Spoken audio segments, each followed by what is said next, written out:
That tornado blew through the upstate. It just happened to be carrying a stork. 7 News' Melanie Palmer has the unusual and, in this case, uplifting story of a young Spartanburg family. Melanie.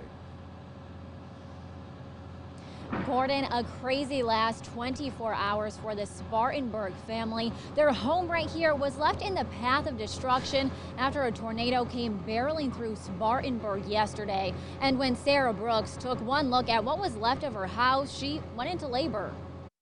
Meet Lillian Skye. That's her mom and dad, Sarah and Kyle. We're happy she's a redhead.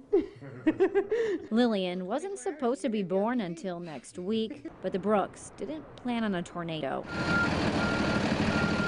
This is what's left of their house. And when Mom saw the damage, simply put, her water broke. To see it in real life, it was bad. And I just think all of that and going on, she decided we're going to make it better. But there's more. Take a look at this. A tree crashed right into the nursery where baby Lillian could have been sleeping if she came just a day earlier. It's kind of dangerous to go in there because there's literally studs and everything coming through the ceiling.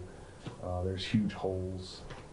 There's water coming through the ceiling in almost every room in the house. And while all of that can be replaced, the Brooks say nothing can top the gift of this beautiful baby girl. I'm just so happy that she's here and she's healthy. And like you said, that's our #1 priority.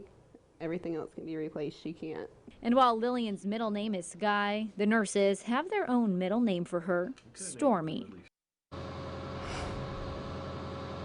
Now, in the meantime, the Brooks will be staying with some family who don't live far away from here as all of this is cleaned up. And as you can probably hear right now, crews are still out here working to do just that. Now, they did lose a lot of supplies they bought and need for baby Lillian, like diapers. So if you're willing to help, you can visit our website, WSPA.com, for more details. Live in Spartanburg, Melanie Palmer, 7 News. Melanie, thanks for that. More team coverage now. We've learned a lot more about the tornado damage to this Spartanburg church.